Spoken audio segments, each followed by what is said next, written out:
네, 오늘 말씀은 시온산에선 14만 4천이라는 이런 주제로 하나님 말씀을 함께 나누겠습니다.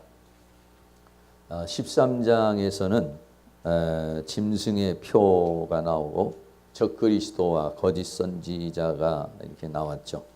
그래서 우리가 계시록 13장에 있는 짐승의 표를 해석을 해나가는 데 있어서 여러 가지로 해석할 수 있지만 두 가지로 말씀을 드리는데, 하나는 로마 시대에 네로의 박해 안에 있었던 초대교회의 성도들의 신앙을 비유해서 보면 네로 황제가 적그리스도로 이렇게 표현이 되고, 그리고 로마라고 하는 나라는 적그리스도 국가로 이렇게 상징이 됩니다. 그리고 이제 초대교회 성도들은 그러한 압제 속에서, 그러한 핍박 속에서 살아가게 되죠.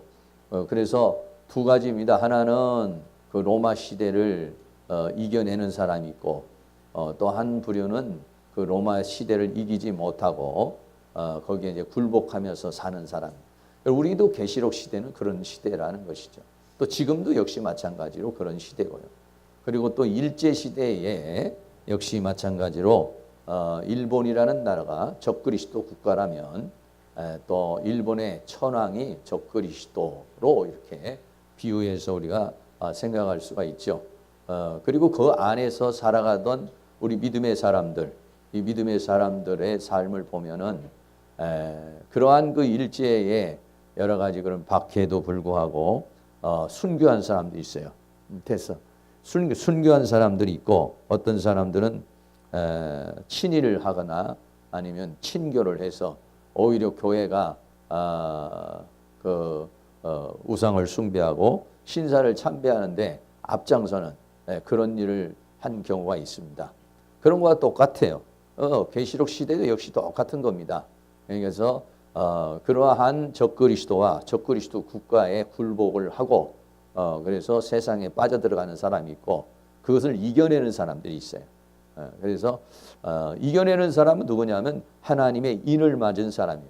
이 하나님의 인을 맞은 사람은 그냥 가만히 있는데 인을 맞는다는 것이 아니라 훈련되어지고 과정을 거쳐서 그러한 시대를 이겨낼 수 있는 사람이 된 것이다.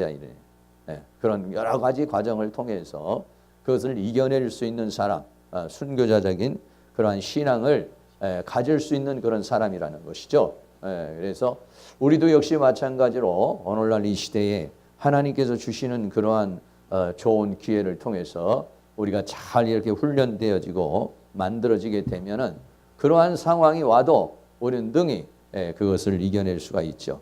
그러나 그러지 못하면은 그러한 세력 앞에 무릎을 꿇게 되고 타협을 하게 되는 그러한 것을 여러분 생각해서, 나는 과연 로마 시대에 살고 있었다면은 초대교회 성도들과 같이 그렇게 난 순교할 수 있을까 한번 생각해 보시면 되겠고, 내가 일제 시대에 살고 있었더라면은 그러면은 내가 그러한 일본의 압박 속에서도 내가 그것에 굴하지 않고 믿음으로 살 수 있는 신앙인가? 여러분 그렇게 생각하면 돼요. 그렇게 생각하면 되지. 뭐 이런 신천지에서 말하는 것처럼 뭐 거기에 오면은 무조건 뭐 인 맞는 사람이 되고 14만이 되고 뭐가 되고 뭐 이런 식으로 해석하는 거는 그건 잘못된 해석이 되는 것이죠. 이 하나님의 세계라는 것은요, 이론으로 가는 게 아닙니다. 하나님의 나라는요, 말에 있는 것이 아니라 능력에 있고 삶에 있다고 이렇게 말했어요. 생각으로는 뭐 예수를 믿고 생각으로는 뭐 별걸 다 해도 만약에 그게 행동으로 옮겨지지 않는다면은 그 믿음은 이미 죽은 믿음이라고 성경이 우리에게 그렇게 말씀하고 있죠. 그래서 믿음이라는 건 생각이 아닙니다. 입으로 고백하는 것이고, 더 나아가서는 삶으로 살아내는 것, 이것이 바로 신앙이라는 것을 우리는 말할 수 있어요. 사람들이 다 그렇습니다. 자신이 건강하고 어떤 사람이 병들어 있을 때는 우리가 병원에 가서 믿음으로 기도를 해야지.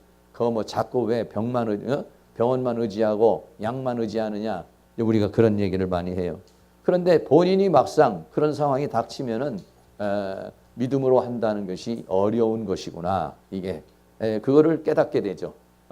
그래서 암이라고 하는 무서운 병도 이렇게 걸리게 되면은 어떤 사람은 그것을 잘 극복하면서 이겨내는 사람이 있지만은 어떤 사람은 원망과 자기 연민에 빠져서 그래서 이제 그걸 이겨내지 못하는 그런 사람들이 있어요. 그래서 우리 사랑하는 모든 성도님들이 그 믿음이라고 하는 것은 그냥 되어지는 것이 아니에요. 이 세상에 있는 어떤 것도 그냥 되어질 수 없습니다. 교육을 통해서 되는 것이고 훈련의 과정을 통해서 믿음이 만들어지는 것이죠.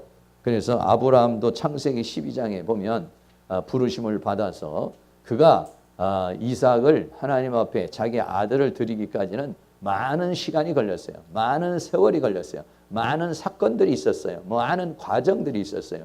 여러분들이 그러니까 자기 자신이 믿음이 약한 사람들은 나는 맨날 믿음이 약할까 이렇게 생각하면 안 돼요.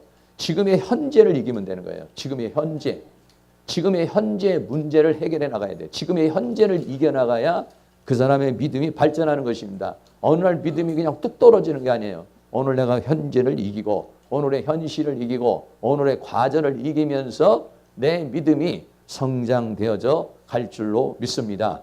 자꾸만 문제가 오면 회피하려고 그러고 문제가 오면은 도망가려고 그러고 문제가 오면은 원망하려고 그러고 문제가 오면은 그것을 정면 극복하려고 하지 않으면요. 그 사람의 믿음은 자라날 수가 없는 것입니다. 오늘 나에게 준 모든 현실의 상황은 이것을 통해서 나에게 더 큰 믿음의 사람으로 더 새로운 사람으로 만들기 위해서 주신 하나님께서 나에게 주신 특별한 사건이다. 하나님이 나의 배려라고 여러분이 생각을 하시면은요. 감사함으로 다 이겨낼 수 있습니다. 기도하면서 이겨낼 수 있습니다. 왜 나에게 이런 문제가 오냐? 왜 이런 사건이냐? 원망하고 불평하고 짜증내고 그러면요. 낙심, 절망, 회피밖에 안 되는 거예요. 그러나 나는 이미 하나님의 주권 속에 있다. 그리고 하나님께서 나의 믿음을 성장시키기 위해서 오늘의 이런 과제를 주신 것이다. 그래서 나는 이 과제를 이김으로 인해서 내 믿음은 성장하는 것이다. 여러분, 그러니까 성경은 뭐냐? 범사에 감사라는 거예요. 쉬지 말고 기도하라는 겁니다. 왜? 그러면은요, 하나님께서 그걸 이길 수 있는 능력을 주신다는 거예요. 할 수 있거든요. 무슨 말이냐? 믿는 자에게 능치 못함이 없고, 하나님께서 우리에게 문제를 주시면은 다 하나님께서 우리에게 감당할 수 있는 믿음을 다 주신다는 거예요. 감당할 수 있는 길을 열어주신다는 거예요. 그리고 내가 정말 감당하지 못하면 피할 길도 열어주신다는 것이죠. 그래서 여러분들 오늘 여러분의 당면한 모든 문제, 저도 마찬가지입니다. 저도 이렇게 사역을 하면은 이런 문제도 있고 저런 문제도 있잖아요. 그러면은 하나님 나는 왜 이렇게 힘들게 하시나요? 왜 이런 거는 안 해주시나요? 이렇게 우리가 얘기를 할 때가 있어요.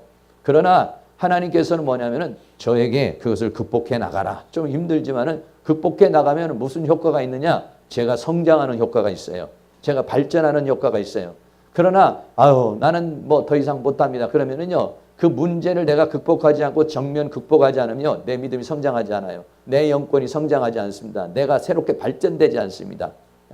사람도 그래요. 사람의 인간관계에서도 역시 마찬가지로 여러분 혼자만 딱 동굴 속에서 살아보세요. 그러면 그 사람 발전하지 않습니다.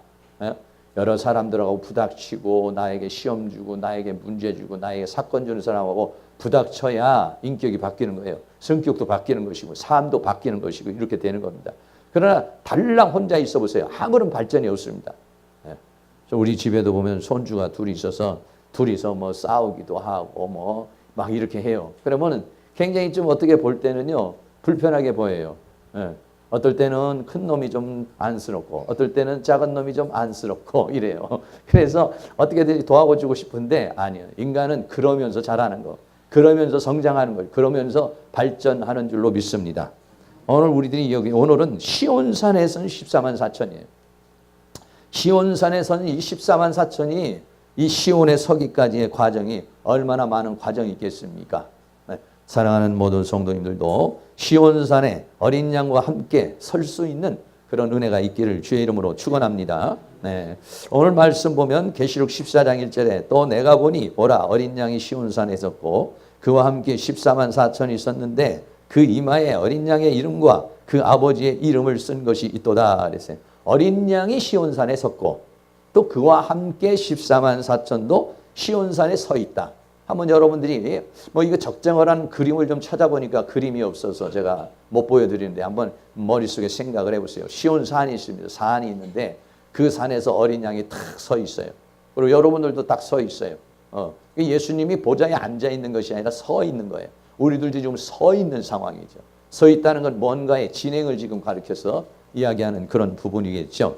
이것을 여러분들 출애굽기를 통해서 조금 말씀을 이렇게 드리면요. 여러분 출애굽 이게 지도가 이게 출애굽입니다. 이스라엘 민족이 애굽에서 출발을 해가지고 가나안까지 가는 건데요. 여기에서 여기가 애굽이에요. 애굽이라는 것은 오늘날 이집트를 가리켜서 이야기하는 거죠. 이집트에서 거기에서 이스라엘 백성들이 있다가 출애굽을 하죠. 출애굽을 해서 어디까지 가야 되느냐? 이스라엘이라는 나라까지 지금 현재 이스라엘 팔레스타인으로 가는 것입니다. 이게. 이 가는 과정은요 가깝지만은 또 굉장히 먼 그런 가운데는 전부 다 뭐가 있냐면 사막지대가 이렇게 있습니다. 근데 여기를 가는 데 있어서 산이 말이죠 몇 개가 나오는데 그 중에 큰 산이 하나가 나오는데 그게 뭐냐면 시내산이라고 하는 것이에요. 네. 여러분 이 시내산이라는 데는 어디냐면 홍해바다를 건너면서 시내산에 이르게 됐어요.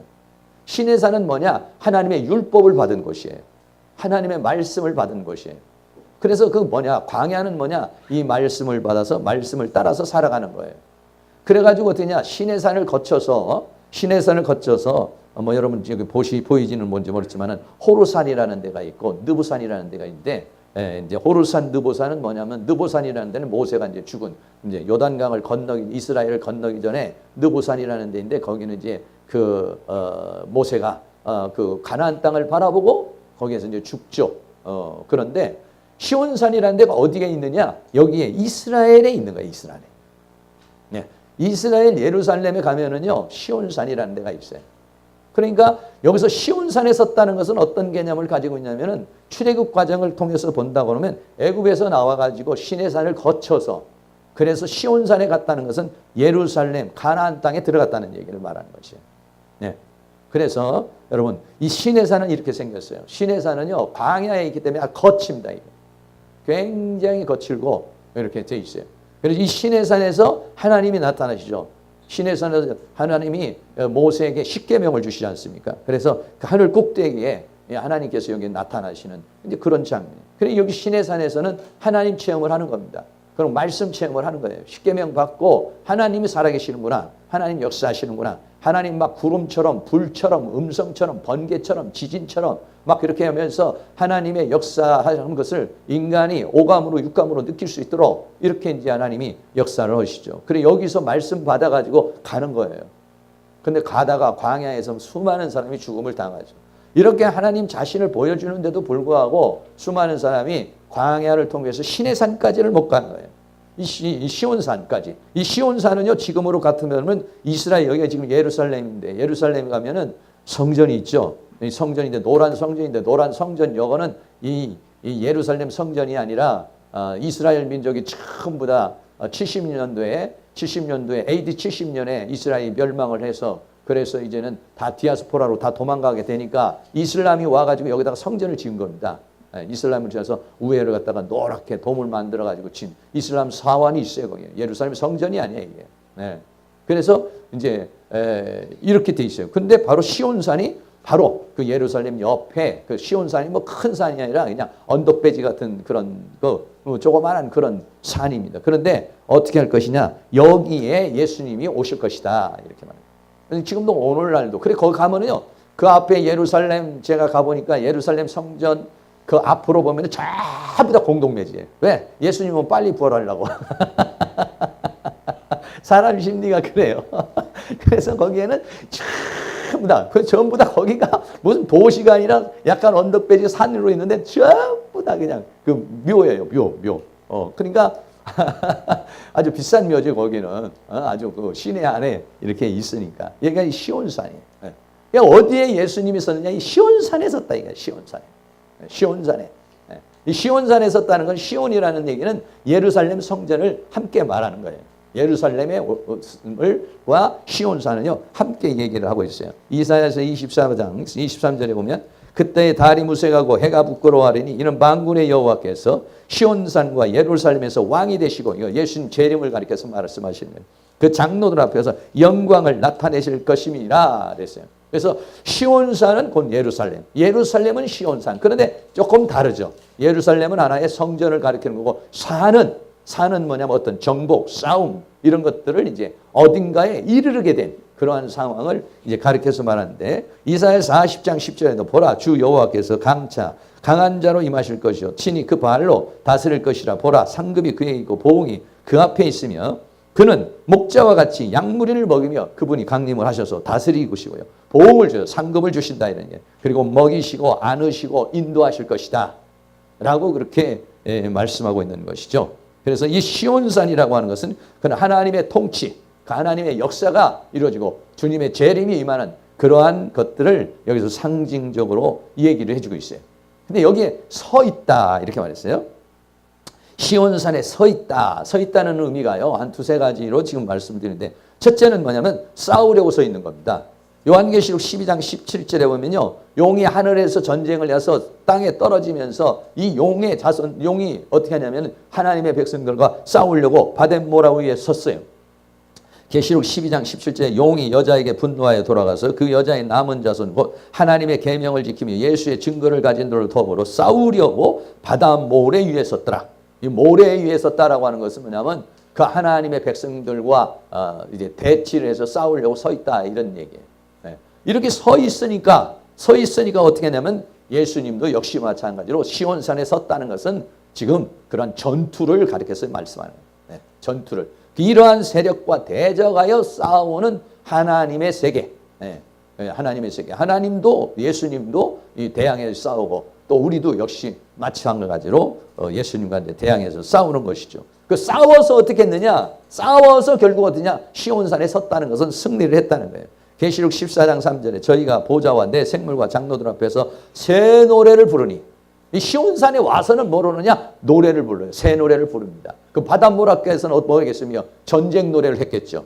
전쟁 노래 했겠지만 여기에서는요. 새 노래를 불러. 무슨 땅에서 구속함을 얻은 14만 4천인 땅에서 구속함을 입은 14만 4천인이 날 구속하신 주님을 찬양하고 우리를 이기게 하신 주님을 찬양하는 모습. 이것이 뭐냐면 시온산에 서서 드려지는 찬양이에요.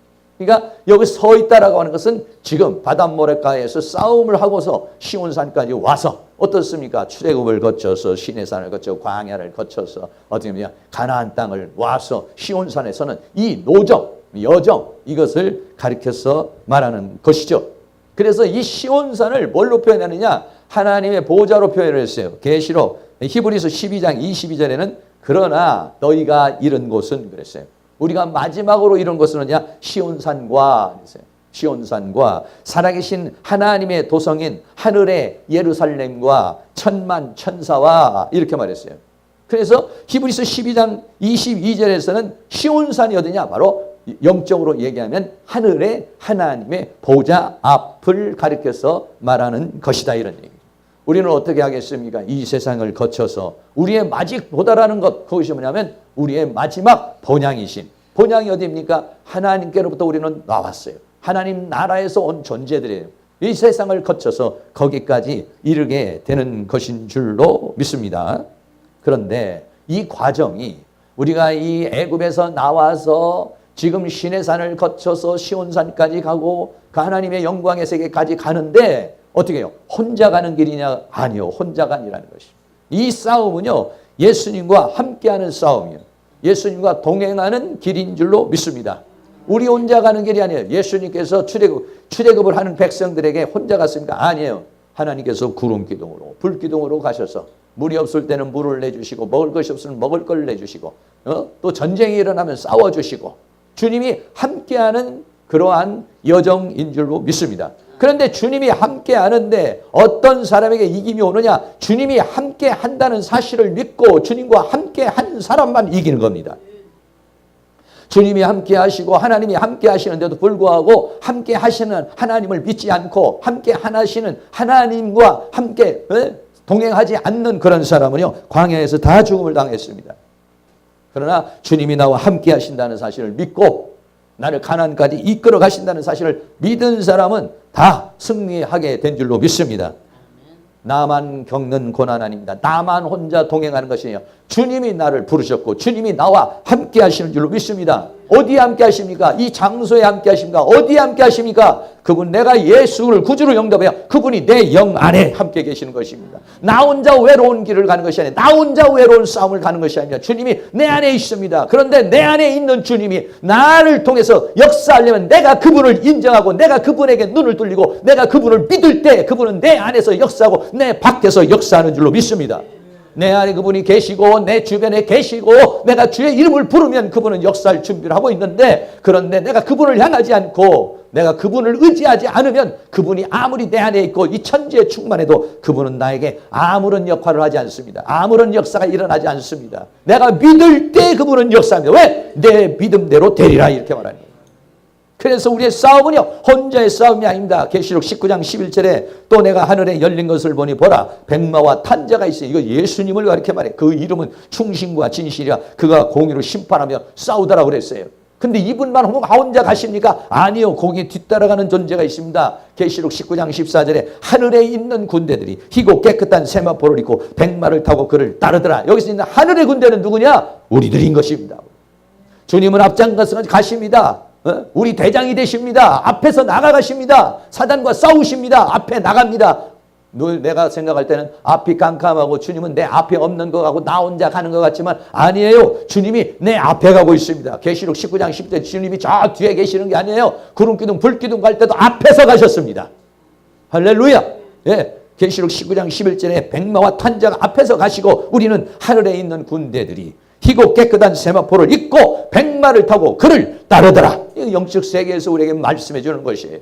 주님의 앞장서 가십니다. 주님과 함께하는 싸움이고 주님이 함께하는 여정인 줄로 믿습니다. 그러나 누구에게 그 주님의 역사가 나타나냐? 그분을 믿을 때 반석에 물이 터지는 것이고 그분을 믿을 때 홍해바다가 갈라지는 것이고 그분을 믿을 때 내가 광야를 이길 수 있는 능력의 역사가 우리에게 일어나게 될 줄로 믿습니다. 그러나 원수마귀는 우리에게 믿음을 주지 않습니다. 원수마귀는 우리에게 의심을 줍니다. 원수마귀는 우리에게 불평을 줍니다. 원수마귀는 우리에게 원망을 줍니다. 낙심을 줍니다. 절망을 줍니다. 그래서 여호수아에게 뭐라고 말했습니다. 너는 강하고 담대하라. 내가 너와 함께하리라. 네 마음을 극히 담대하라. 좌로나 우로나 치우치지 말고 네가 마음이 흔들릴 때 하나님의 말씀을 묵상하고 그 말씀을 토대로 해서 그 말씀에 굳게 서서 앞장서 갈 것을 말씀하고 있는 줄로 믿습니다.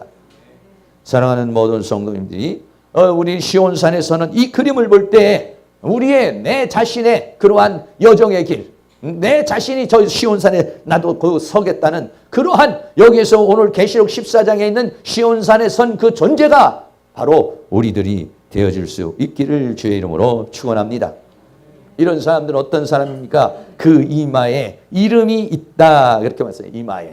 이마에 뭐가 있느냐? 예수님의 이름이 있다. 이름이 있다는 건 뭐냐면 하나님의 인침을 받았다는 것이죠. 의학적으로요. 여기에만 이마라고 하는 것은 뭐냐면 앞머리를 말하는 거예요. 앞머리는 뭐라고 했어요? 전두엽이 있다고 했어요.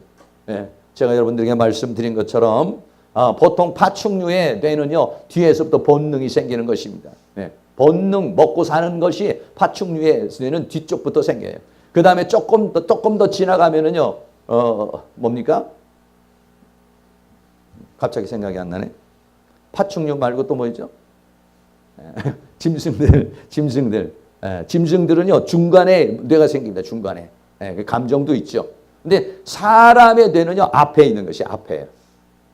영장류, 사람의 뇌는요, 앞에 있어요, 앞에. 그래, 이 전두엽에서 모든 생각을 하는 겁니다. 모든 계획을 짜고 모든 것들을 다 만들어내는 것이 이 앞에 있어요. 그래서 의학적으로 앞머리를 전두엽이라 이렇게 말하는 거예요. 그리고 또 이마라고 하는 것은 뭐냐면 사람의 상태를 보여줘요. 옆에 있는 분 한번 이마 좀 한번 보세요. 이마가 어떻게 생겼는가. 이마라는 것은 이마만이 아니라 얼굴 전체를 가리켜서 말해요. 이마라는 단어 자체가 얼굴이라는 얘기입니다. 그런데 그 얼굴 중에서도 어떻게 되냐? 이마가 조금 속이 좁다. 내 천자가 있으면 고생이 심하다. 이렇게 얘기하는 거예요. 이마가 호흡하다고 그러면 아주 넓으면 마음이 넓은가 보다. 사람들이 그런 얘기를 하잖아요. 그 이마를 보면서 그 사람의 내면을 보는 것입니다. 다시 말하면 그 사람의 얼굴이라는 거예요. 얼굴.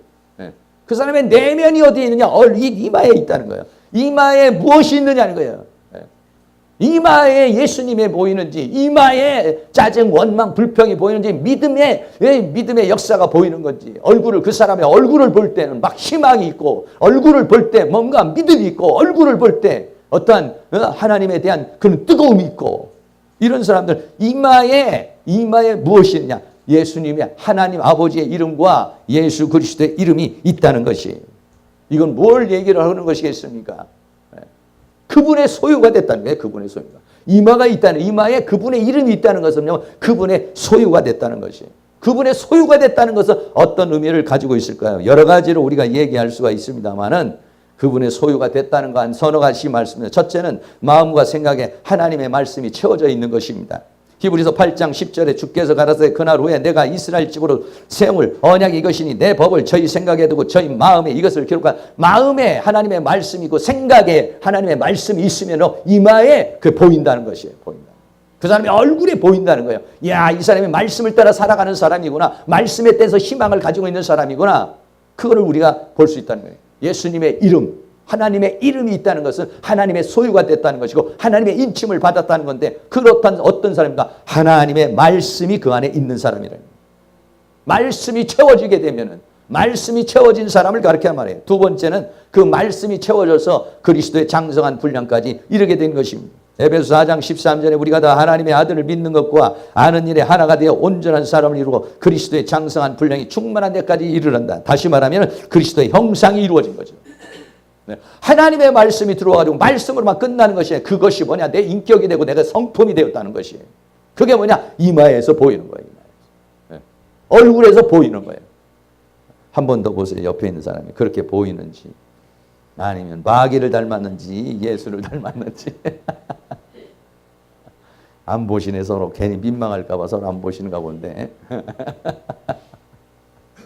세 번째는 하나님의 말씀이 삶의 원리가 되어서 살아가는 그런 사람들입니다. 신명기 6장 8절에 너는 또 그것을 내 손목에 매어 기호를 삼고 내 미간에 붙여 표를 삼고 내 집 문설주와 바깥문에 기록하지라 했어요. 신명기에 있는 말씀을 주시면서 어떻게 했느냐? 이 말씀을 내 미간에 붙여서 늘 생각이 나게 해라 했습니다. 또 손목에 붙여가지고 어떻게 하느냐? 잊어버리지 않게 해라는 거예요. 네. 이런 사람이 어떻습니까? 하나님의 말씀을 늘 잊어버리지 않고 그 말씀을 따라 살아가는 사람이라는 거예요. 네. 얼마나 이 세상이 살기가 어렵고 마귀의 유혹이 많으면은 머리에다가 말씀을 갖다가 하나 붙이고 다니고 여기다가 말씀을 붙이고 다니고 그렇게 하겠습니까? 왜? 깜빡 잊어버린 거예요. 아침에 열심히 기도해서 하나님 말씀대로 살아야 되지 이렇게 하는데, 세상은 어떻습니까? 보는 게 너무 많아요. TV도 보이고 사람을 통해서 보이고 보고 듣고 하는 것이 얼마나 많아요. 그런 것들이 순간적으로 우리의 생각을 바꿔버려요. 순간적으로 우리의 감정을 바꿔버려요. 의심으로 바꿔버려요. 불신으로 바꿔버려요. 새로운 감정으로 욕심, 욕망을 바꿔버려요. 그러니까 그럴 때마다 어떻게 합니까? 손목에 있는 말씀을 보고, 아, 내가 또 말씀을 떠났구나. 내 머리통에 있는 여기 상자같이 붙어있는 거 가지고 다니는 거예요. 상자를 하얀. 그런 거 하나 만들어서 여러분한테 주면 좋을 것 같아요. 상자도 하나 만들어 다니고 여기다도 만들고 두고, 그것도 안 되니까 옷을 입어가지고 옷술에다가 파란 거라든지 초록이라든지 이런 걸 달아가지고 그걸 볼 때마다 어떻습니까? 아, 내가 정말 하나님 말씀대로 살 수 있는가. 여러분 얼마나 철저하게 이렇게 자기 자신을 관리하지 않으면 세상과 세상에 있는 것에 의해서 우리는 쓰러지는 거예요. 집 문설주에도 바깥문에도 집에 들어올 때도 정신 차리고 집에 나갈 때도 말씀대로 살아야지 이렇게 생각하지 않고 내가 정신을 차리지 않잖아요. 세상에 있는 문화와 문명과 철학과 학문과 이러한 모든 것들은 순간적으로 내 마음을 불신으로 바꿔버리는 거예요. 그런데 이런 사람은 이마에 붙이는 것이 아니라 이제 말씀으로 들어가 버렸어요. 내 법을 내 마음에 두고 내 생각에 기록하리라 이렇게 했으니까. 그 하나님의 말씀이 붙이고 다니는 게 아니라 그 말씀이 안으로 들어와서 그 말씀의 사람이 되어서 그 말씀을 따라서 살아가는 사람.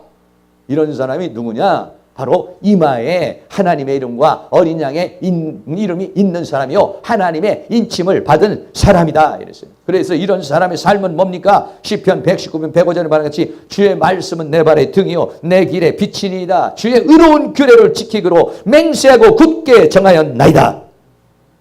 할렐루야. 이런 하나님의 말씀에 대한 확신을 가지고 있는 사람, 그렇게 살아가는 사람입니다. 마지막으로 이런 사람은 어린 양의 이름이 있는 사람은 뭐냐면 아버지의 소유가 된 것입니다. 계시록 7장 4절에 내가 인맞은 자의 수를 들으니 이스라엘 자손의 각 지파 중에 인맞은 자들이 14만 4천이라. 이것은 너는 하나님의 것이야 하고 도장을 찍은 것입니다. 네. 하나님의 사람이야, 절대적인 사람이야, 이렇게 말하는 것입니다. 네. 여러분, 하나님의 것이 되고 하나님의 소유가 되는 것이 얼마나 큰 축복인지 몰라요. 하나님의 소유가 되고 하나님께 소속된 자가 되어보세요. 네. 여러분, 어떤 사람들이 오늘날도 정치하는 사람들도 어느 계파에 속하기를 원하죠. 요즘은 문재인 대통령이니까 전부 다 친문 되기를 원해요. 친문. 문하고 친하기를 원한다. 이게. 왜? 그래야 정치도 하고 그래야 도움도 받고 그래도 뭐가 된다는 거예요. 그렇습니다. 정치를 하고 권력을 잘 본 사람 앞에 친이 되기를 원하죠. 여러분, 하나님께 속한 사람이 되기를 원합니까? 하나님과 친한 분이 되기를 원합니까? 하나님께 속한 사람이 되기를 원합니까? 하나님이 말하기를 그 사람 내 사람이야. 그 사람 내 거야. 건들지 마. 여러분, 그런 사람 되기를 원하십니까? 그런 사람이 누구냐? 하나님의 이름이 있는 사람이라는 거예요. 어린 양의 이름이 있는 사람이라는 거예요. 이사야 43장 1절에 야곱아 너를 창조하신 여호와께서 이제 말씀하시나 이스라엘은 너를 조성하신 자가 이제 말씀하시나 너는 뒤로 말라. 내가 너를 구속하고 내가 너를 지명하니 너는 내 것이라. 내 것이라는 겁니다. 내가 너를 책임지겠다는 거 아니겠습니까? 너는 내 안에 있다는 거 아니겠습니까? 누가 너를 건들 수가 있겠느냐는 것이죠. 말라기 3장 17절에 만군의 여호와가 이르노라. 내가 나의 정한 그 날에 그들로 나의 특별한 소유를 삼을 것이요 그랬습니다. 특별한 사람입니다. 특별한 사람. 한번 해봅시다. 자신에게 나는 특별한 사람이다. 나는 하나님의 것이다. 네, 여기 계신 분들은 다 특별하신 분들입니다. 특별한 분이 아니면 여기 올 수가 없어요. 올 수가 없어요. 네, 다 특별합니다. 스페셜하신 분들입니다. 아셨다. VVVIP 시들입니다. 할렐루야. 네. 시편 100편 3절에는 여호와가 우리 하나님이신 줄 너희가 알지어다. 그는 우리를 지으신 자요. 우리는 그의 것이니 그의 백성이요 그의 기르시는 양이로다. 그런데 많은 사람들이 아니 어째 내가 왜 하나님 겁니까? 왜 내가 하나님을 위해서 삽니까? 나는 내 거고 나는 내 겁니다. 하나님의 소유가 되고 하나님께 속한 것을요 싫어하는 사람이 많이 있어요. 아니에요. 하나님께 속한 사람이 되시기를 바랍니다. 하나님께 소속된 사람이 되기를 원합니다. 그렇게 고백합니다. 나는 하나님의 것입니다. 내 인생도 하나님의 것입니다. 내 가정도 하나님의 것입니다. 내 모든 것이 하나님의 것입니다. 주님이 나의 주인이십니다. 주님이 나의 왕이십니다.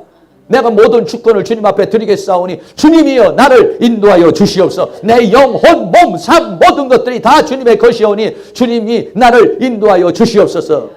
내 인생을 내가 끌고 가보세요. 그러면 그거는 멸망입니다. 그러나 주님이 나를 끌고 가시면 최상으로 나를 끌고 가실 줄로 믿습니다. 그런데도 우리가 주님, 주는 우리를 지으신 자요 우리는 그의 백성이라고 이렇게 고백하는 것이 중요한 것이죠. 고린도전서 6장 19절에 이렇게 말합니다. 너희 몸은 너희가 하나님께로부터 받은 바 너희 가운데 계신 성령의 전인 줄 알지 못하느냐. 너희는 너희 것이 아니라. 성경이 그렇게도 말해도 아니요. 왜 우리 것이 아닙니까? 내 것이지. 이렇게 얘기한다. 성경은 뭐냐? 너희는 너희 것이 아니라는 거예요. 아니 어째서 왜 우리가 너희 것이 아닙니까? 고린도전서 6장 20절에 값으로 산 거예요. 예수 그리스도의 십자가의 보혈로서 나를 갖다가 저 마귀의 소굴에서 꺼내왔어요. 그래서 소유가 누구에게 있느냐? 하나님께 있다는 것이에요. 값으로 산 것이 되었다. 이랬습니다. 그런즉 어떻게 하겠습니까? 너희 몸으로 하나님께 영광을 돌리라 이런 얘기예요. 하나님이 나를 저 사단의 세계에서 죄악의 세계에서 어둠의 세계에서 값을 주고 십자가의 보혈의 값을 주고 나를 구원하셨으니 하나님께 영광을 돌리라 그랬어요. 여러분 이거에 반응하는 사람들이 수많은 사람들이 하나님의 나라를 위해서 헌신한 사람 여기에 반응한 사람들이 나는 주님의 것입니다. 주님의 것입니다. 주님 내가 여기 있사오니 주님 나를 사용하여 주시옵소서. 네. 많은 사람이 자기 뜻대로 자기 뜻을 이루기 위해서 자기 욕망을 위해서 살지만은 아 나는 하나님의 것이구나. 값으로 산 존재구나. 주님 것이 되는 것이 내가 가장 행복한 것이구나. 주님 앞에 내 모든 주권을 인정해 드리는 것이 나를 최상의 길로 가는 것이구나. 이거를 깨달은 사람들은 주님 앞에 자신을 내놓는 것입니다. 사도 바울이 빌립보 1장 20절에 이렇게 고백합니다. 나의 간절한 기대와 소망을 따라 아무 일에든지 부끄럽지 아니하고 오직 전과 같이 이제도 온전히 담대하여 살든지 죽든지 내 몸에서 그리스도가 존귀 되게 하려 하나니. 그랬어요. 과거에는 어떻게든지 예수 믿어서 내가 존귀하게 되려는 거예요. 교회 잘 다녀서 나 존귀하게 되려는 거고, 나 잘 먹고 나 잘 살고 나 잘 되려는 거였어요. 그러나 바뀌었어요. 살든지 죽든지 내 몸에서 예수가 존귀 되기를 원합니다. 하나님이 존귀 되기를 원합니다. 교회가 존귀 되기를 원합니다. 하나님의 역사가 나타나기를 원합니다. 왜 그렇게 바뀝니까? 하나님이 영광을 받는 것이 내가 최고가 되는 것입니다. 왜? 하나님이 영광 받으시게 나를 쓰시기 때문에요. 능력을 주십니다. 은혜를 주십니다. 물질도 주십니다. 권력도 주십니다. 권세도 주십니다. 살든지 죽든지 내 몸에서 그리스도가 존귀 되려면은 하나님 나에게 최고의 능력을 주시는 것입니다. 네. 최고의 권능을 주시는 거예요. 이렇게 고백을 한 거예요. 이사야서 6장 8절에도 이사야가 이렇게 말합니다. 내가 또 주의 목소리를 들은즉 이르시되 내가 누구를 보내며 누가 우리를 위하여 갈고. 예, 저기 김 집사님 보내시죠. 박 집사님 보내시죠. 이게 아니었어요. 그때 내가 가로 내가 여기 있사오니 나를 보내소서. 한번 해봅시다. 내가 여기 있사오니 나를 보내시옵소서. 여러분, 하나님 앞에 쓰임받기를 축복합니다. 하나님 앞에 쓰임받는 가정 되기를 원합니다. 하나님 앞에 쓰임받는 직장과 사업이 되기를 축복합니다. 여러분, 하나님이 우리의 가정을 써보세요. 그럼 우리의 가정이 전부 성령 충만해집니다. 하나님께서 우리 가정, 우리 직장을 써보세요. 하나님께서 나를 높이십니다. 할렐루야. 네. 내가 여기 있습니다. 나를 사용하세요. 그럼 그때 어떻게 했습니까? 하나님께서 성령의 권능을 주십니다. 능력을 주십니다. 그것을 감당할 수 있는 모든 힘을 주시는 것이기 때문에 하나님께 쓰임받은 사람이 최고의 사람이 되는 것입니다. 네. 하나님께 쓰임받지 못하는 능력도 없습니다. 힘도 없습니다. 아무것도 없어요. 그러나 하나님께 쓰임받는 사람 어떻게 합니까? 사도 바울이 죽은 자도 살리는 능력을 주십니다. 네. 신과 같이 여기는 받는 그런 능력도 주십니다. 그에게 모든 걸 주십니다. 왜? 하나님 나를 위해서 헌신하니까. 하나님의 뜻을 이루기 위해서 그런 모든 것을 주시는 거예요. 정리한다면 14만 4천은 누구냐? 하나님의 말씀으로 채워진 자요, 그리스도의 장성한 분량까지 이룬 자요, 삶의 원리가 말씀이 된 사람이요, 하나님의 소유가 된 사람이요, 도장을 찍은 사람들이다, 이런 얘기예요. 그렇게 다 그 단계까지 이르러 갈 수 있도록 이를 주의 이름으로 축원합니다. 두 번째로는 이런 사람들이 뭐를 했느냐? 새 노래로 하나님을 찬양했다, 이렇게 말했어요. 계시록 14장 2절에 내가 하늘에서 나는 소리를 들으니 많은 물소리도 같고 큰 뇌성도 같은데 내가 들리는 소리는 검은 것 타는 자들의 그 검은 것 타는 것 같더라 그랬어요. 검은 것 타는 소리가 땅따당 땅땅땅 이렇게 울렸다, 이런 얘기죠. 그래서 14장 3절에 저희가 보좌와 내 생물과 장로들 앞에서 새 노래를 불렀다. 노래를 부르기는 부르는데 그냥 헛노래가 아니에요. 새 노래를 불렀다. 땅에서 구속함을 얻은 14만 4천인 그 시온산에 이른 사람만 노래를 부를 수가 있어요. 네. 왜? 과정을 거친 사람이에요. 그 사람에게는 경험이 있어요. 감동이 있어요. 감격이 있어요. 네. 그런 사람들만이 이 노래를 능히 배우고 이 노래를 하는 사람이다, 이런 얘기예요. 새 노래를 본다. 여기서 새 노래를 본다는 이 새라는 말은 카이노스라는 단어. 이 카이노스라는 단어는 뭐냐면 어떤 형태나 어떤 겉으로 드러난 형태나 아니면 그 본질이나 이것이 질적으로 새로워진 것, 완전히 새로운 것을 말하는 것이 아니에요. 없던 것, 무에서 유를 창조하는 없던 것이 있는 것, 이런 것이 아니라 있는데, 나라는 존재가 있는데 나라는 존재가 최상이 되는 것입니다.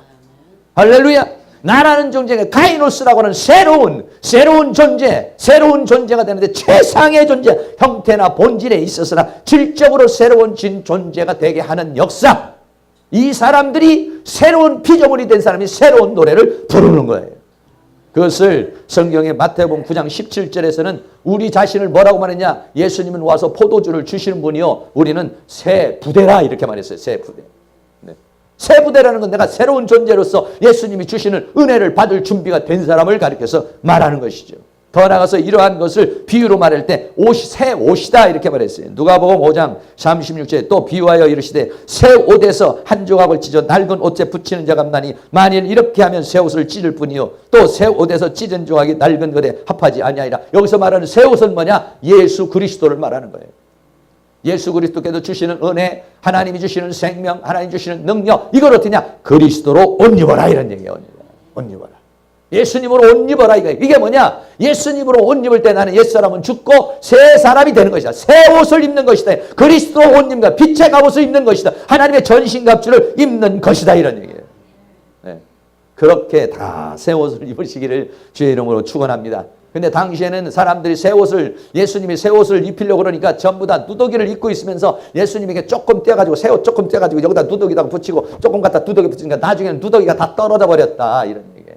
아니요. 누더기는 벗어버리고 나는 죽고 예수로 옷 입을 수 있기를 주의 이름으로 축원합니다.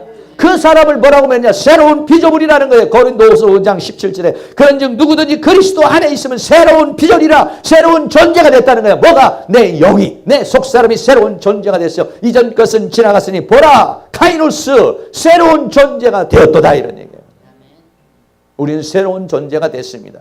물론 아직은 우리가 겉사람이 있기 때문에, 옛날에 살던 습관과 상황이 있기 때문에 우리는 거기에 매여 있지만은, 그러나 본질적으로 나는 새로운 존재예요. 지금 새로운 역사가 내 안에서 시작되고 있고 지금 가고 있어. 어디를 향하여? 저 시온산을 향하여 가는 것입니다.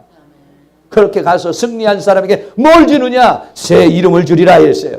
계시록 2장 17절에 귀 있는 자는 성령이 교회들에게 하시는 말씀을 들을지어다. 이게는 그에게는 내가 감추었던 만나를 주고, 만나를 줘서 성장하게 하고 인도를 주어 승리하게 하고 그 일에 새 이름을 기록하리라 했습니다. 우리 새로운 이름, 새로운 피조물이 됐기 때문에, 새로운 존재가 됐기 때문에 새로운 이름이 주어지는 것이다. 이런. 그리고 나서는 하나님께서 모든 만물을 다 새롭게 합니다. 계시록 21장 5절에 보좌에 앉으시니가 가라사대 보라 내가 만물을 새롭게 하노라. 사람이 새롭게 되면은요, 사람이 살아가야 할 환경을 새롭게 해버리는 것입니다. 이 세상에 있는 모든 것, 내가 새로워지면 가정도 새로워지고, 내가 새로워지면 삶이 새로워지고, 내가 새로워지면 모든 게 새로워져요. 내가 주체고 내가 중요한 것이에요. 하나님의 사람이 새로운 피조물이 돼 새 부대를 만들고 새 옷을 입어서 새 포도를 넣고, 그래서 내가 새로운 피조물이 되고 새로운 존재가 되고 새로운 이름을 받으면 하나님이요 만물을 새롭게 해버려요. 환경을 새롭게 해버려요. 삶을 새롭게 해버려요. 어떻게 합니까? 새하늘과 새 땅을 만들어요. 계시록 21장 1절에 또 내가 새하늘과 새 땅을 보니, 내가 새로운 카이노스의 존재가 새로운 존재가 되어버리면요, 하나님께서 하늘도 바꿔버리고 땅도 바꿔버려. 새하늘과 새 땅을 하나님의 말씀으로 다 해버리는 거예요. 그러나 우리는 과정을 거치는 것입니다. 새로운 존재가 돼서 수많은 과정을 거치는 거예요. 그리고 거기에 새 예루살렘 성을 만듭니다. 계시록 21장 2절에 또 내가 보매 거룩한 성 새 예루살렘, 모든 게 새로운 것이, 모든 게 카이노스 새로워. 만물을 다 새롭게 만들어요. 근데 그것이 어떻게 되느냐? 신부가 남편을 위하여 단정한 것 같은 그러한 새로운 것이었다. 이러니 내 존재가 바뀌고, 내 생각이 바뀌고, 내 삶이 바뀌고, 내 성품이 바뀌고, 어떻게? 그리스도의 형상화로 바뀌는 것입니다. 새로운 피조물이 그리스도와 더불어 새로운 모든 존재가 돼서 결과적으로 어떻게 하냐? 그리스도와 더불어 왕노릇하게 하려는 것이. 계시록 22장 4절에 그의 얼굴을 볼 터이요 그의 이름도 저의 이마에 있으니. 하나님의 이름, 어린 양의 이름이 있다는 것은 뭡니까? 너는 하나님의 이름이 있다는 것은 하나님의 자녀라는 것, 어린 양의 이름이 있다는 것, 어린 양 예수 그리스도를 통해서 우수가 구속함을 받았다는 것을 말해주고 있어요. 예수 그리스도의 십자가의 보혈로 구속을 받고 하나님으로부터 생명을 받아서 하나님의 자녀가 되고 하나님께 속한 자가 됐다는 것이 이마에 있으니. 할렐루야.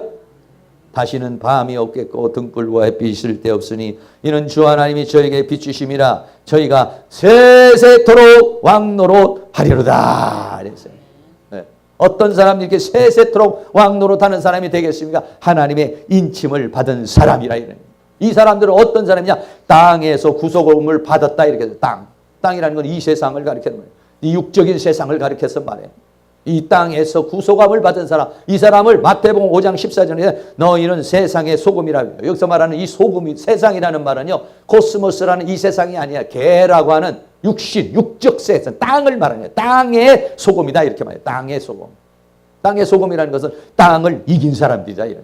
땅을 어떻게 이깁니까? 계시록 10장 1절에 보면은 힘센 천사가 하늘에서 내려오죠. 내가 보니 힘센 다른 천사가 구름을 입고 하늘에서 내려오는데 그 머리 위에 무지개가 있고 그 얼굴은 해 같고 그 발은 불기둥 같은데 그 손에 펴놓인 작은 책을 들고 있어요. 그리고 발은 한 발은 오른발을 밟고 왼발은 땅을 밟았다는 거예요. 땅을 밟았다는 것, 세상을 밟았다는 건 뭐냐면 바다를 밟았다는 건 바다에서 올라온 짐승을 밟아버렸다는 거예요. 땅을 밟았다는 땅에서 올라오는 적그리스도 거짓 선지자의 세력을 밟아버렸다는 거예요. 이 사람들이 누구냐? 세상의 소금이다. 이 사람들이 이런 사람들이 전부 다 나타나가지고 이 사람들이 이걸 이기기 때문에 이 사람들이 어디냐? 시온산에 서게 되는 것인 줄로 믿습니다. 계시록 13장 11절에 또 내가 보매 또 다른 짐승이 땅에서 올라오니 새끼양같이 두 뿔 있고 용처럼 말하는데 요 존재를 이긴 사람. 이 사람이 뭐냐면 땅에서 구속을 받은 사람이요 사람들 가운데 구속을 받은 사람들이다. 이런 이 사람들이 어디에 서느냐? 바로 시온산에 서게 되는 것입니다. 하나님 시내산에서 말씀을 받아서 광야의 길을 걸어 가다가 결과적으로는 어디에 이르게 됩니까? 시온산에 이르게 되는 줄로 믿습니다. 사랑하는 모든 성도님, 우리들은 애굽에서 나왔습니다. 세상에서 나왔습니다. 그래 우리는 이 광야의 로정을 향해서 갑니다. 어디를 향해서 갑니까? 시온산을 향해서 갑니다. 저 멀리 배는 나의 시온성 거룩한 곳 아버지 집, 그것을 향해서 걸어가는 순례자의 길을 가고 있는 것입니다. 그러나 이 시온산에 이르지 못하고 수많은 사람이 광야에서 죽음을 당했어요. 불신하고 원망하고 좌절하고 낙심해서 수많은 사람이 광야에서 죽었어요. 그러나 누가 여기를 갔습니까? 믿음의 사람들이 갔습니다. 믿음의 사람들이 요단강을 건너갔어요. 믿음의 사람들이 시온산에 갔어요. 가나안 땅에 들어갔어요. 우리들도 역시 마찬가지예요. 요한계시록에 있는 이 시대에 있는 사람들도 주님과 더불어서 이 사람들은 시온산에 섰다. 수많은 싸움과 수많은 과정을 거쳐 시온산에 서서 날 구속하신 그분을 찬양하고 날 구속하신 그분과 영광을 돌리는 그러한 노래를 불렀다. 사랑하는 모든 성도들도 그러한 은혜의 역사가 일어날 수 있기를 주의 이름으로 축원합니다. 결론 말씀드립니다. 시온산에선 어린 양과 14만 4천 과정을 거쳐 시내산을 과 애굽에 나와 시내산을 거쳐 수많은 과정을 거쳐 시온산에 섰어요. 그 사람 누구냐? 14만 4천. 그리고 이 사람들은 무엇이냐? 새 노래로 찬양을 했다. 새 노래로. 그런 찬양의 역사가 여러분에게 내 슬픔, 내 연민 속에 나를 괴로운 인생길의 그러한 찬양이 아닙니다. 이거는 승리의 찬가인 것입니다. 사랑하는 모든 성도들이 이러한 승리의 찬가를 이번 한 주간도 살아가면서 시온산에 서셔야지.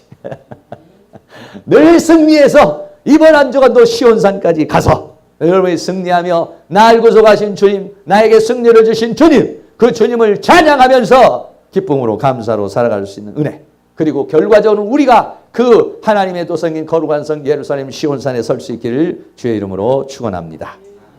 오늘 시온산에선 그 하나님의 사람들 생각하면서 한번 찬양, 송축회 내용은 찬양 한번 드리고 이 시온산에 설 수 있게 해달라고 기도하겠습니다.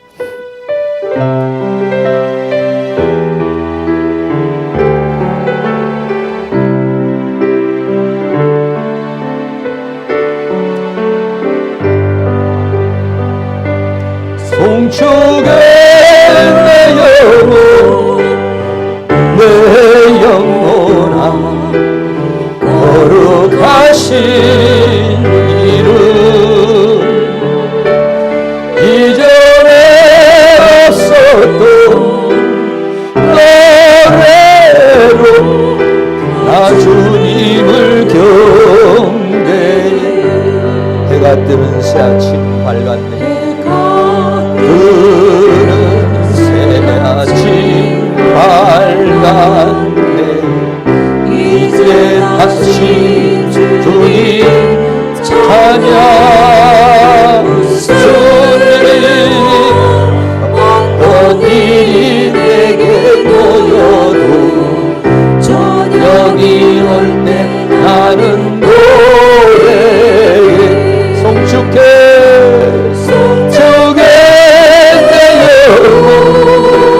내 영혼아 거룩하신 이름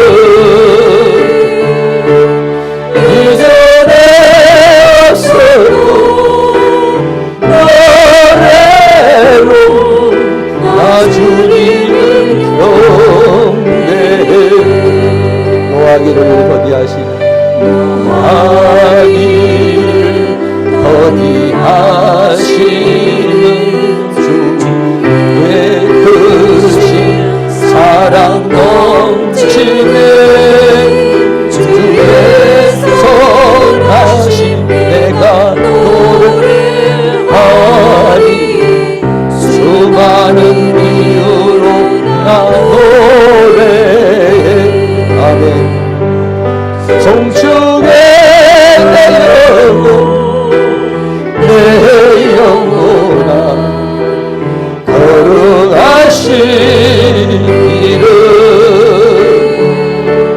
이전에 없었던 노래로 나 주님을 경배해 곧 그날에 나의 힘 다하고 나의 삶의 여정 마칠 때 끝없는 찬양 드리리라 수많은 세월 지나 영원히 아멘 송축에 내 영혼아 거룩하신 이름 이전에 없었던 노래로 나 주님을 송축해 내 영혼 송축해 내 영혼 내 영혼아 거룩하신 이름 이전에 없었던 노래로 나 주님을 경배해 감사해 내 영혼 감사해 내 영혼 내 영혼아 거룩하신 이름 이전에 없었던 노래로 나 주님을 경배해 아멘. 오늘 하나님 말씀 생각하면서 하나님 내가 시온산에 서기를 원합니다. 광야에 쓰러지고 광야에 죽어가는 사람이 아니라 광야에 원망하고 불평하는 그런 사람이 아니라 저 천성을 향해 힘있게 달려가 시온산에 주님과 함께 서서 주님을 찬양하고 주님께 영광을 돌리는 그러한 삶을 이 한 주간도 살게 하시고 내 일생이 그러한 삶으로 승리의 삶으로 만들어줄 수 있도록 주님 역사해달라고 다 같이 동성으로 한번 기도하겠습니다. 사랑과 은혜가 많으신 아버지 하나님 감사합니다. 오늘도 하나님께서 우리에게 은혜와 사랑으로 인도하여 주시며 주의 성령의 능력으로 역사해 주시며 주의 권능의 손길로 우리를 주관하여 주시고 붙들어 주신 주의 은혜와 사랑을 감사합니다. 아버지 하나님께서 우리를 도와주시기를 원합니다. 이 아버지 광야와 같은 세상에 쓰러져서 넘어져서 이리 방황하고 저리 방황하는 인생이 되지 않기를 원합니다. 아버지 하나님이여 도와주시옵소서. 원수막에는 우리의 육신을 공격하여 질병과 병마를 줍니다. 넌 우리의 마음과 생각을 아버지 하나님이여 이제 우리를 아버지 하나님이여 원망과 불평과 불신과 낙심을 줍니다. 여러 가지로 아버지 하나님이여 사단의 영은 다가와서 우리를 쓰러뜨리고 넘어뜨립니다. 광야에서 우리를 죽이려고 합니다. 다양한 형태로 우리를 공격해 들어옵니다. 아버지 하나님께서 우리를 도와주시고 인도해 주시기를 원합니다. 내 법을 내 마음에 두고 내 생각에 기록하리라고 말씀하셨사오니 하나님의 말씀을 우리의 마음속에 주시고 생각 속에 주셔서 어떠한 환경과 어떤 상황 속에서도 흔들리지 않는 믿음이 될 수 있도록 우리 하나님의 큰 능력의 손길로 우리를 인도해 주시고 주의 권능의 손길로 역사해 주시기를 간절히 원합니다. 성령님 도와주시옵소서. 성령님 역사해 주시옵소서. 아버지 하나님 우리를 불쌍히 여겨주시옵소서. 아버지 하나님 긍휼히 여겨주시기를 원합니다. 갈 길을 못 찾아 헤매는 인생이 되지 않기를 원합니다. 방황하는 인생이 되지 않기를 원합니다. 낙심하고 절망하고 좌절하는 인생이 되지 않기를 원합니다. 백마를 타고 주님을 따르기를 원합니다. 믿음으로 주님을 따르기를 원합니다. 그래서 승리하는 영이 되어질 수 있기를 원합니다. 아버지 하나님이여 도와주시옵소서. 주님 역사하여 주시옵소서. 이번 한 주간도 주님과 함께 동행하는 저희들이 되게 하여 주시고 주님이 주시는 힘과 능력으로 승리하는 저희들이 되어주시고 우리 하나님께서 그 신분의 사랑으로 인도하여 주시고 주의 성령으로 역사해 주시고 주의 권능의 손길로 우리를 인도해 주시고 주의 내용의 손길로 역사해 주시기를 간절히 원합니다. 성령님 도와주시옵소서. 새 힘을 주시옵소서. 새 힘을 주시옵소서. 새로운 능력을 주시옵소서. 원수마귀 사탄이 준 생각 사탄이 준 감정은 따라가게 하여 주시고 모든 질병에서 병마에서 예수 이름으로 따라가게 하여 주시고 원수마귀의 약한 영에서 내 생각에서 떠나갈지어다. 내 감정에서 떠나갈지어다. 내 영혼에서 떠나갈지어다. 내 인생에서 떠나갈지어다. 우리 교회에서 떠나갈지어다. 이 학교에서 떠나갈지어다. 우리 가정에서 떠나갈지어다. 내 삶에서 떠나갈지어다. 모든 질병에서든 병마에서든 떠나갈지어다. 가난에서든 떠나갈지어다. 사탄이 준 생각들은 떠나갈지어다. 우리 안에 있는 모든 죄악에서든 떠나갈지어다. 우리를 피곤하게 하고 우리를 비하는 길을 질병으로 역사하는 원수가 질병에서든 피곤의 영향을 예수로 떠나가고 모든 죄악에서든 예수로 떠나가고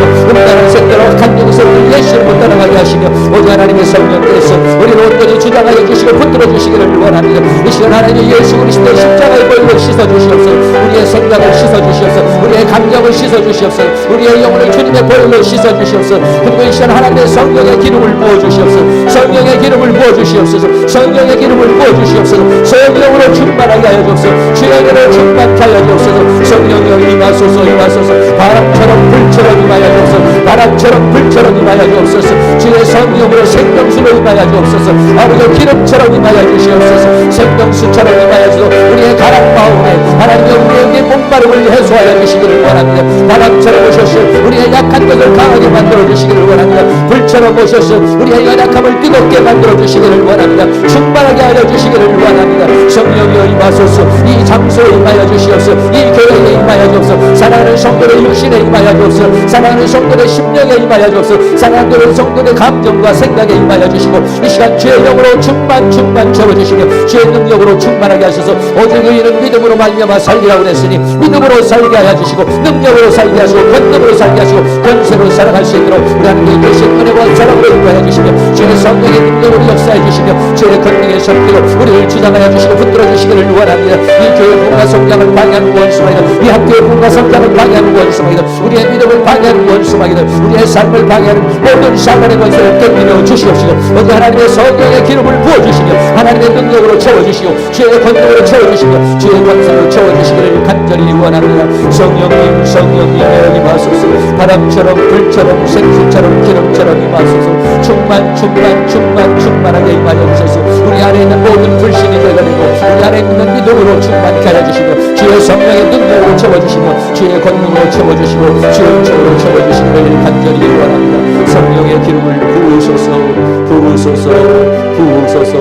충만 부어 주시옵소서.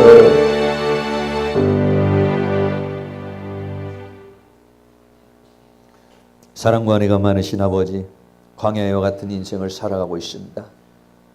우리는 저 세상에서 나와서 광야의 길을 걸어가며 저 시온산을 향하여 달려가고 있습니다.